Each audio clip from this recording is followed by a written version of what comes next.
Tabi pun. Ya pun. Salam Fransiskus berjiwa besar. Suster, Bapak Ibu guru, karyawan-karyawati, orang tua peserta didik, serta anak-anak yang terkasih. Hari ini 3 Oktober kita memperingati wafat Santo Fransiskus Assisi, pelindung sekolah kita. Marilah kita memusatkan hati serta pikiran kita untuk mengikuti doa Transitus.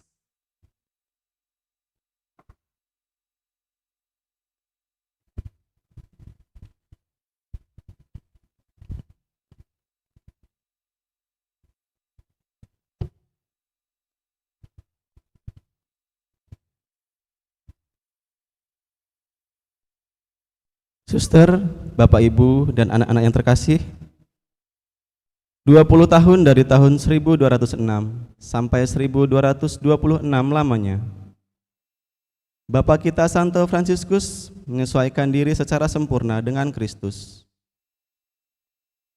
Ia telah berjalan di lorong-lorong menuju keselamatan dan memanggul salib. Dalam perjalanan itu, Bapak kita Santo Fransiskus dengan penuh perhatian menyemangati orang lain untuk memanggul salib bersama Kristus.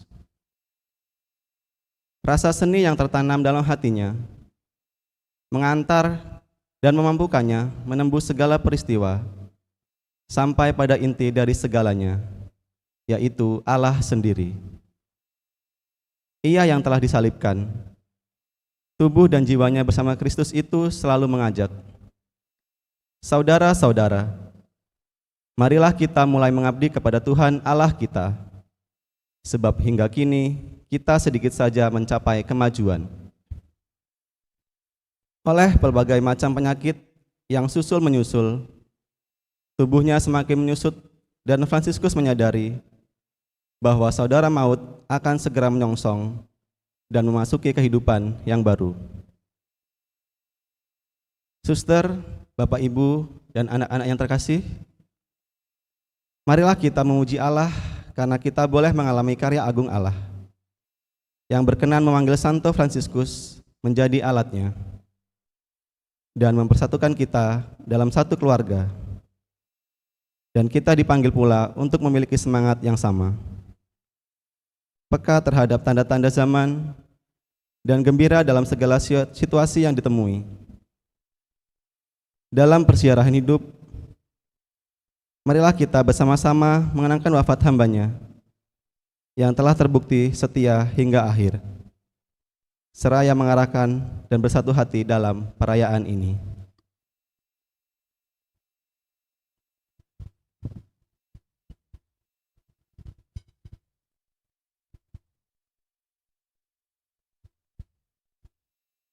Kami menyembah Engkau, Tuhan Yesus Kristus yang Maha Kudus, di sini dan di semua gerejamu yang ada di seluruh dunia.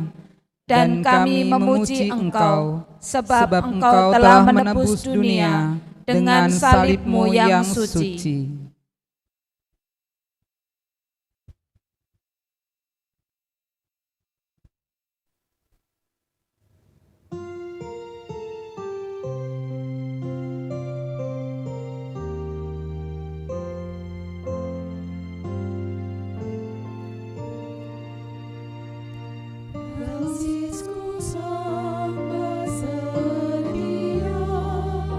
Hidup selalu setia.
Suster, Bapak, Ibu, dan anak-anak yang terkasih, mari kita awali doa peringatan wafat Santo Fransiskus Assisi dengan tanda kemenangan Kristus.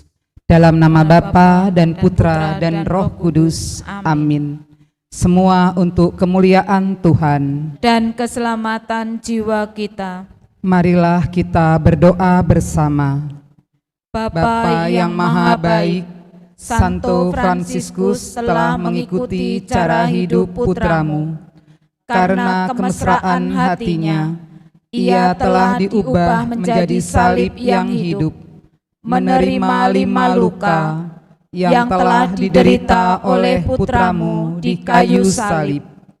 Pandanglah kami anak-anak-mu yang berkumpul di tempat ini untuk bersyukur dan mengenangkan karya agung yang Kau anugerahkan kepada hamba-Mu, Santo Fransiskus.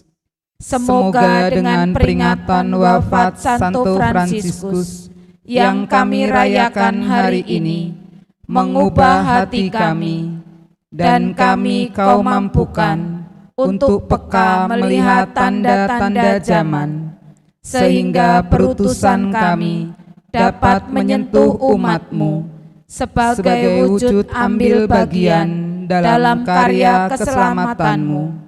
Demi Kristus Putramu, Tuhan dan pengantara kami, kini dan sepanjang masa. Amin. Amin.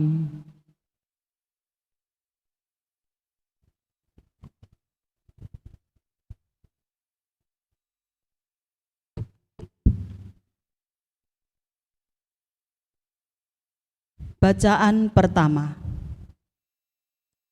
Selama tahun-tahun terakhir hidupnya, tahun 1223 sampai 1226,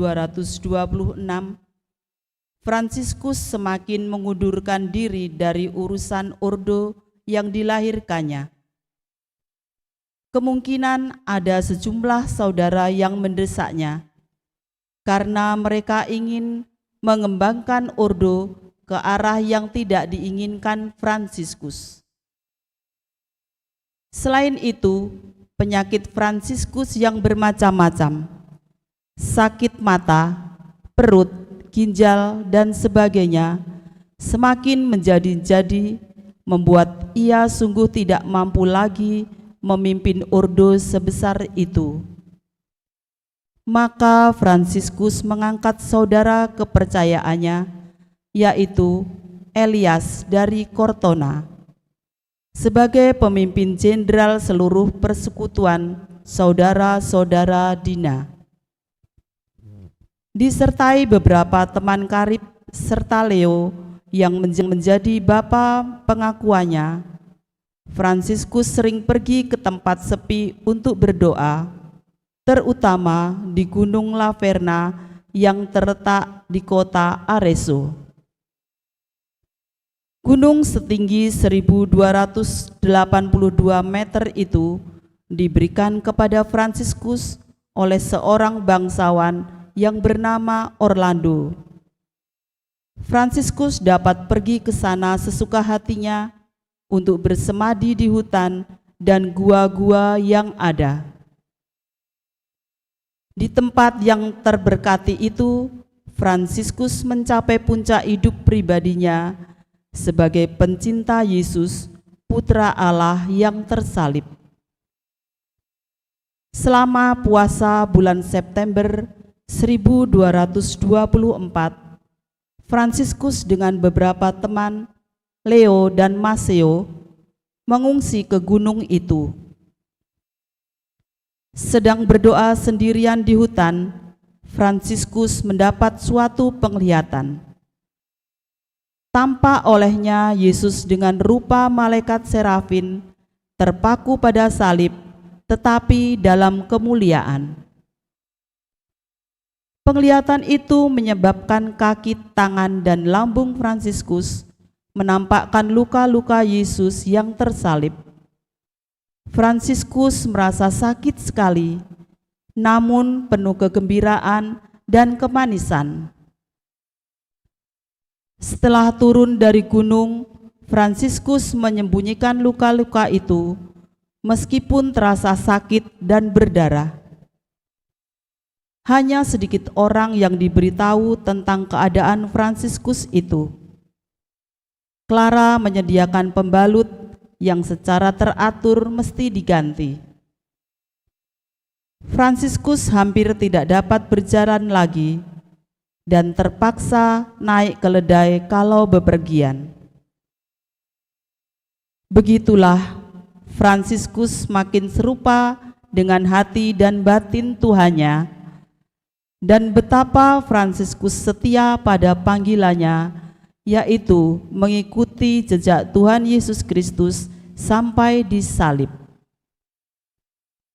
Fransiskus memulai mewujudkan panggilannya setelah mendengar suara Yesus yang tersalib di gereja San Damiano hampir 20 tahun yang lalu.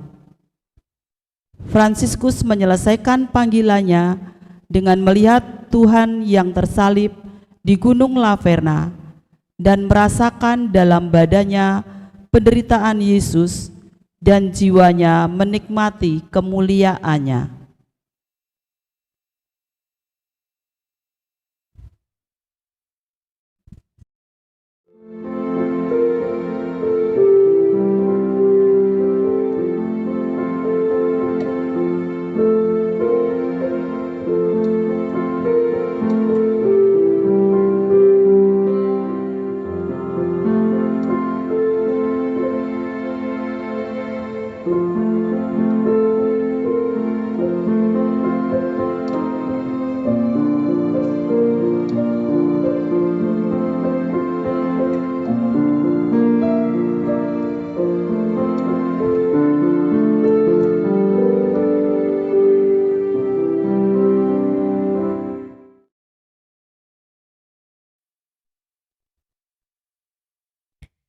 Bacaan kedua. Pada tahun yang sama, yaitu 1224, Fransiskus merayakan Natal di sebuah tempat semadi yang lain, yaitu di Gresio. Fransiskus memainkan kelahiran Yesus dengan gaya puitis untuk dengan mata kepala sendiri menyaksikan kemiskinan Putra Allah. Ia mengumpulkan orang sederhana dari desa-desa di sekitar Gresio itu. Dalam sebuah gua, ia memasang sebuah palungan. Di atas palungan itu dipersembahkan misa, dan Fransiskus sebagai diakon dengan suara terharu menyaksikan kisah Lukas mengenai kelahiran Yesus. Hadirin sangat tergerak hatinya dan mencucurkan air mata sewaktu menyaksikan semuanya itu. Fransiskus sendiri sedalam-dalamnya menikmati kedamaian Natal.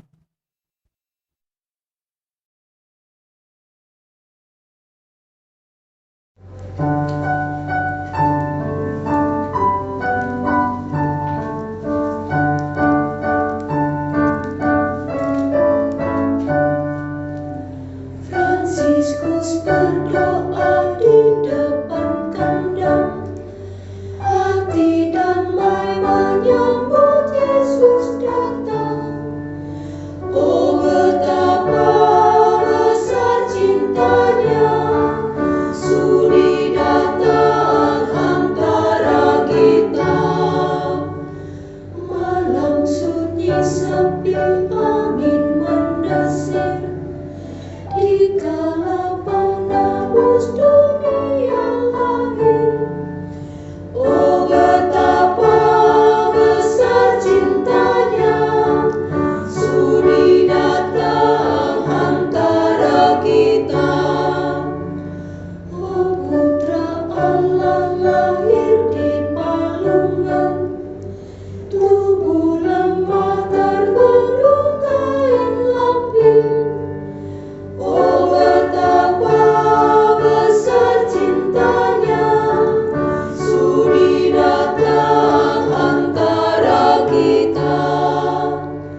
Bacaan ketiga.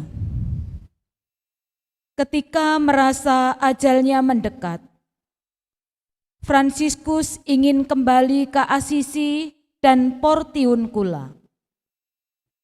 Perjalanannya menjadi suatu arak-arakan, sebab di mana-mana Fransiskus disambut oleh rakyat dengan semangat yang berkobar-kobar.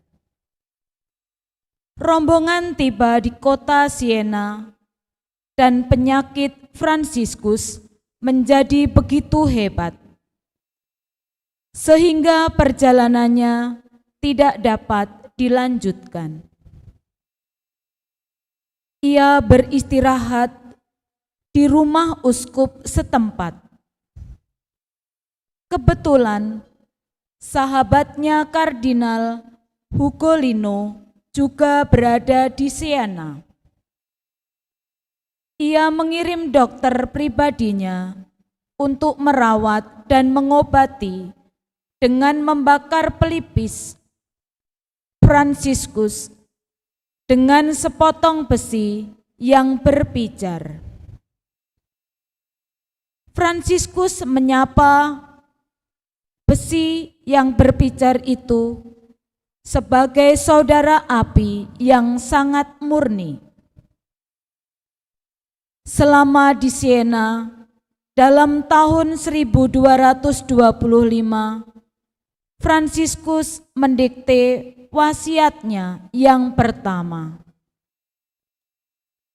Wasiat itu sendiri tidak tersedia lagi, tetapi diketahui bahwa Fransiskus mengungkapkan seluruh cita-citanya dan mengajak saudara-saudaranya saling mengasihi, selalu setia pada nona kemiskinan, dan taat kepada gereja serta pemimpinnya.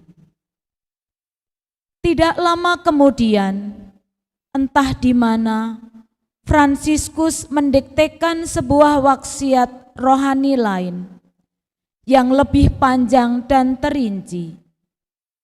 Ia menceritakan tentang hidupnya sendiri, bagaimana bertobat dan mendapat panggilannya melalui wahyu Tuhan. Bagaimana ia mendapat saudara yang pertama dan bagaimana mula-mula mereka hidup. Ternyata Fransiskus ingin kembali kepada awal yang amat sederhana itu. Kepada semua saudara Fransiskus memberi peringatan supaya tetap setia pada anggaran dasar dan tidak mencari dalih untuk meluputkan diri dari cara hidup yang dicita-citakan Fransiskus.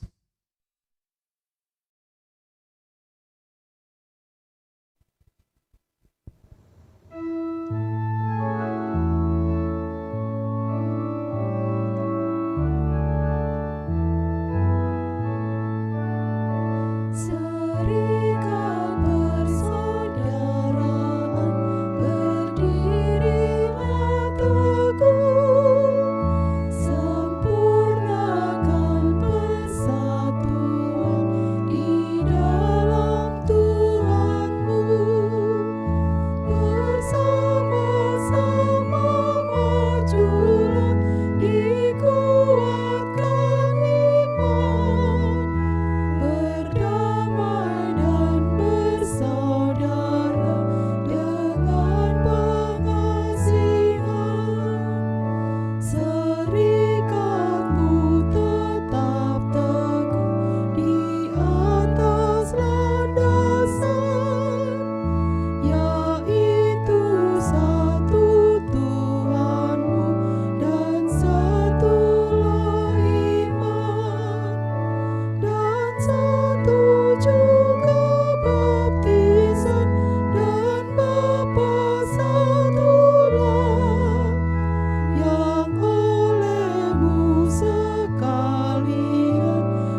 Bacaan keempat.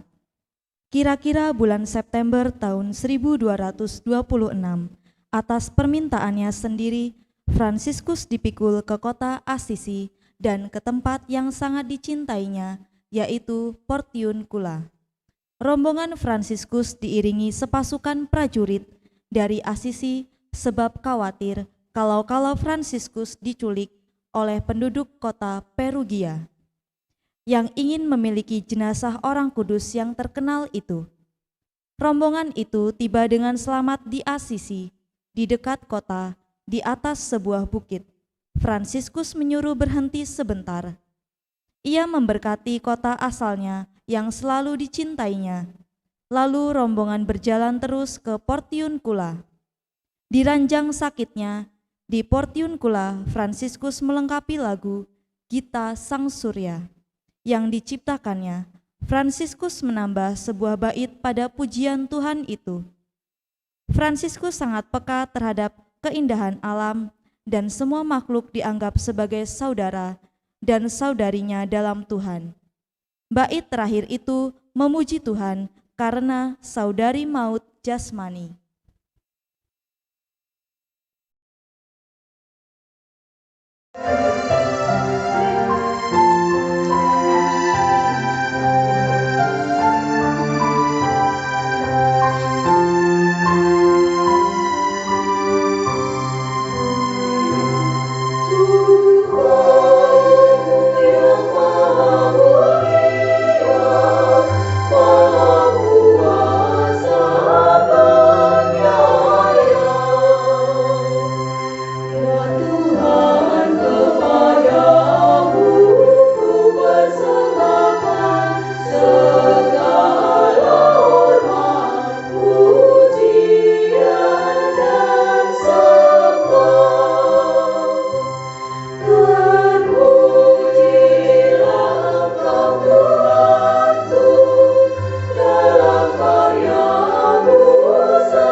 Bacaan kelima. Ketika saat ajalnya sudah di ambang pintu, ia menyuruh memanggil semua saudara yang ada di tempat itu, lalu menyampaikan kata-kata pelipur kepada mereka berkenaan dengan kematiannya dan menganjurkan dengan penuh kasih sayang kebapaan untuk mencintai Allah. Diuraikannya dengan panjang lebar perihal memelihara kesabaran dan kemiskinan dan iman gereja Roma Kudus, dengan mengutamakan Injil suci di atas peraturan lainnya. Saudara-saudara duduk di sekelilingnya. Ia merentangkan tangan di atas mereka dalam bentuk salib dengan melintangkan lengannya, justru karena tanda ini selalu amat disayanginya. Lalu ia memberikan semua saudaranya, baik yang hadir maupun yang tidak hadir, dalam kekuatan dan nama yang tersalib. Ditambahkannya pula, "Selamat tinggal anakku sekalian, akan datang percobaan dan kesesakan besar. Berbahagialah yang bertahan dalam hal yang dimulainya. Kini aku bergegas-gegas pergi kepada Tuhan, dan kamu sekalian kuserahkan kepada rahmat-Nya."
Bacaan ke-6.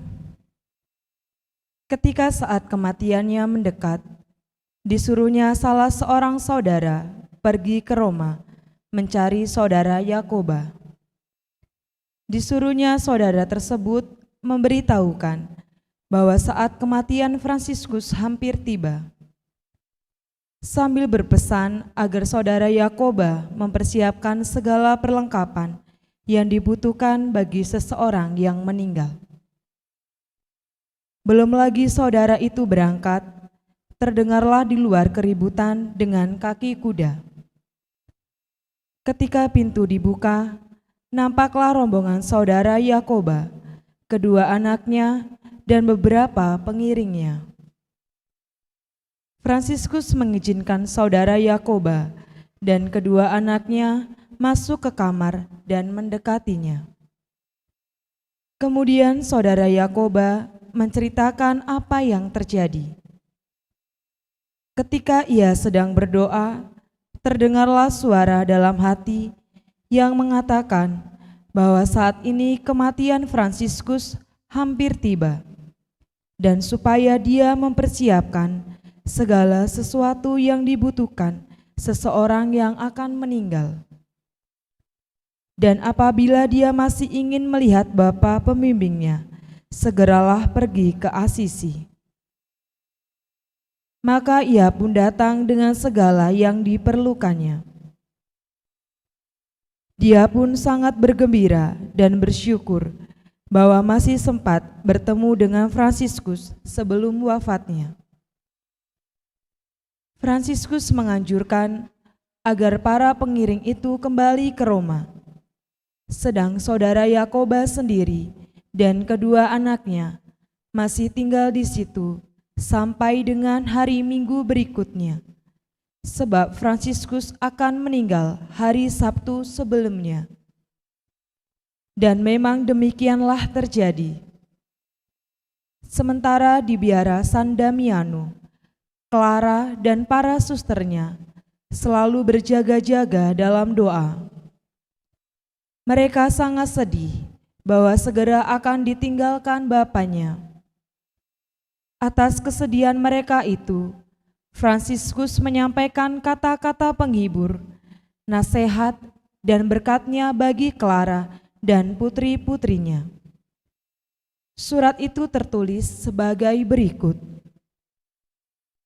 Aku, saudara Fransiskus, yang hina ini, akan mengikuti hidup dan kematian Tuhan kita Yesus Kristus yang maha tinggi, serta ibunya yang tersuci, dan bertekun di dalamnya hingga akhir.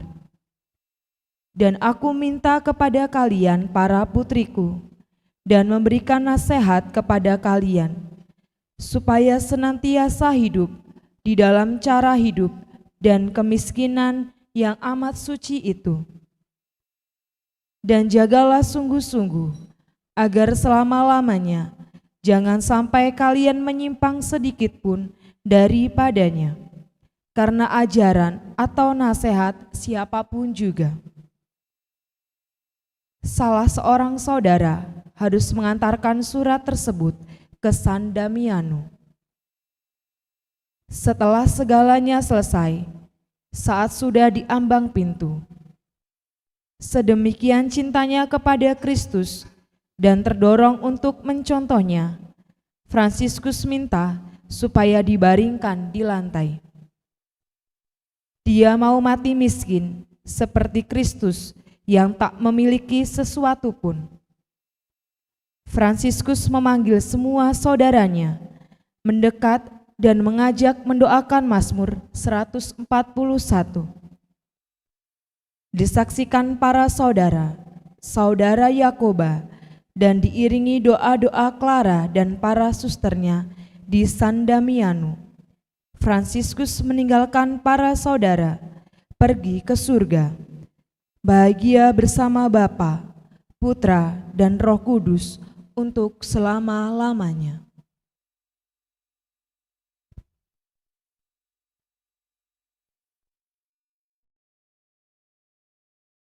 Para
Peringatan wafat Fransiskus.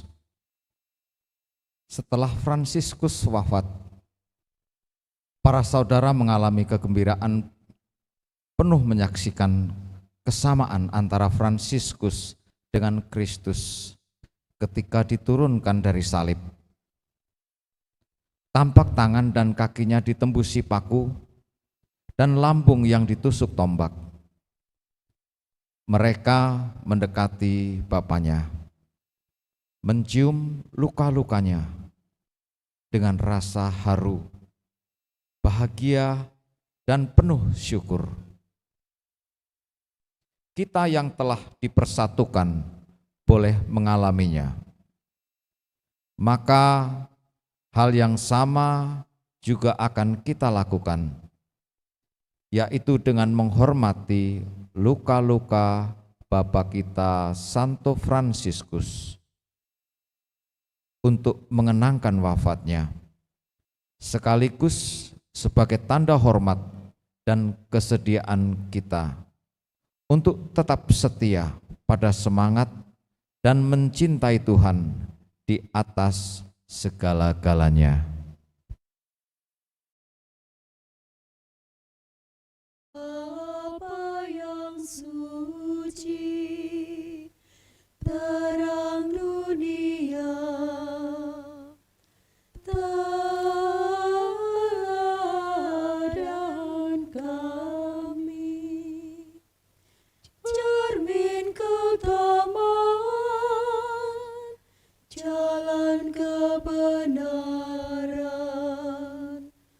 pelita kesusilaan. Pada saat ajalku, pimpinlah kami masuk dalam kerajaan surgawi.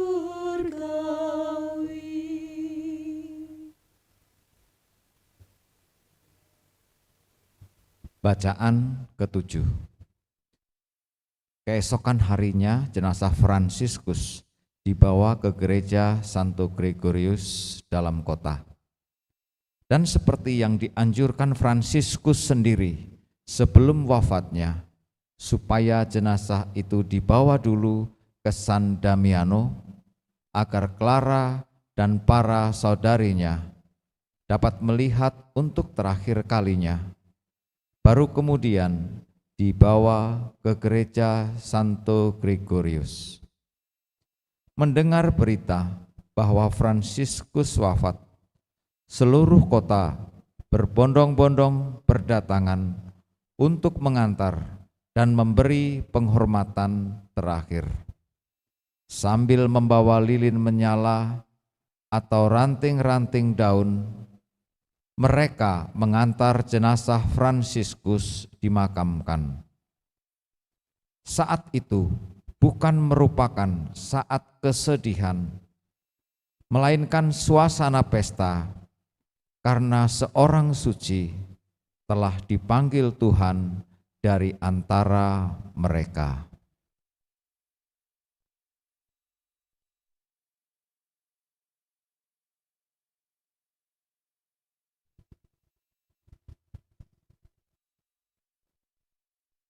Marilah kita bersatu dalam doa bersama-sama. Bapa yang Maha Pengasih, kami bersyukur kepadamu karena Engkau telah memberi kebahagiaan kekal kepada hamba-Mu Santo Fransiskus. Kami yakin bahwa hal yang sama juga Kau tawarkan dan Kau sediakan bagi kami para pengikut-Nya. Anugerahkanlah rahmat kesetiaan dan kepekaan kepada kami, agar kami dapat menghadapi tantangan, tawaran dan situasi dunia sebagai jalan menuju ke kebahagiaan kekal. Berkatilah segala usaha dan tugas perutusan yang kami emban dalam perjalanan hidup kami. Semoga semangat kegembiraan karena cinta kasih kepadamu selalu menyertai dan menjiwai kami dalam mengikuti jejak putramu Yesus Kristus junjungan kami, yang hidup dan meraja sepanjang masa. Amin. Amin. Suster, Bapak, Ibu, dan anak-anak yang terkasih, demikianlah doa transitus kita sudah selesai. Mari kita akhiri dengan tanda kemenangan Kristus. Dalam nama Bapa dan Putra dan Roh Kudus. Amin. Terpujilah Yesus Kristus. Sekarang dan selama-lamanya.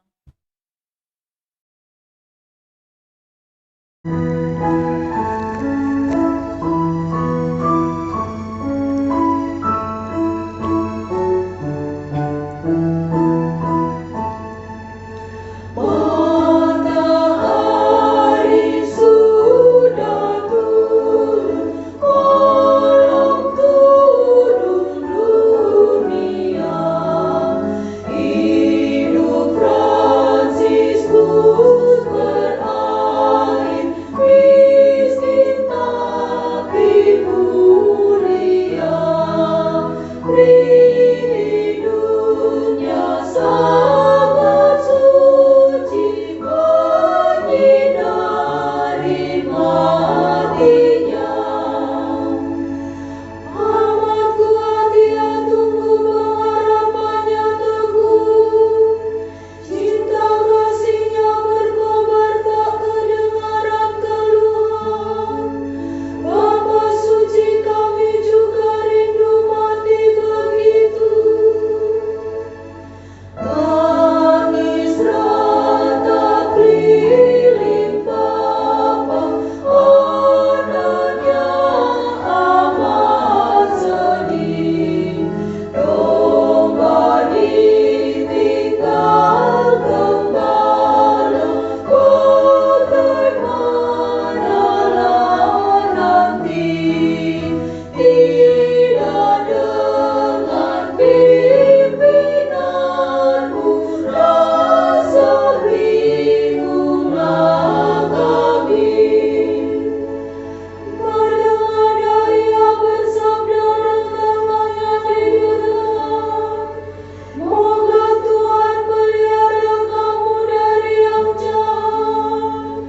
Rahmatnya sebagai sungai jadi terangmu serta kuat. Kesesatan jangan nipu, dosa tinggal dari jauh. Cinta Tuhan sungguh-sungguh jadi perhiasanmu. Dan sekarang ia berseru, keluar jiwa gadangku. Sapi sabda begitulah yang jiwanya murni, dari tubuhnya yang fana bagai terang berseri. Bapa tinggal untuk kami pembicara abadi.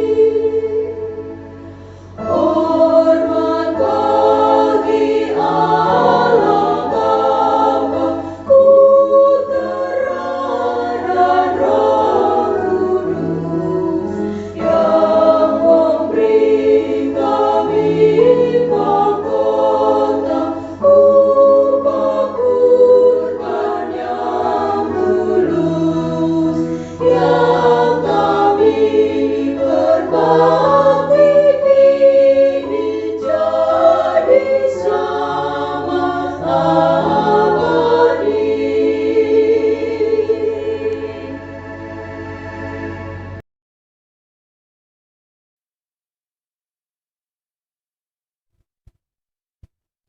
Suster, Bapak, Ibu guru, karyawan-karyawati, orang tua peserta didik, serta anak-anak yang terkasih. Terima kasih karena sudah mengikuti doa transitus. Semoga kita dapat meladani hidup Santo Fransiskus Assisi dalam kehidupan keluarga, sekolah, lingkungan, dan dimanapun kita berada. Santo Fransiskus Asisi, Doakanlah kami. Terima kasih, Tuhan memberkati. Amin.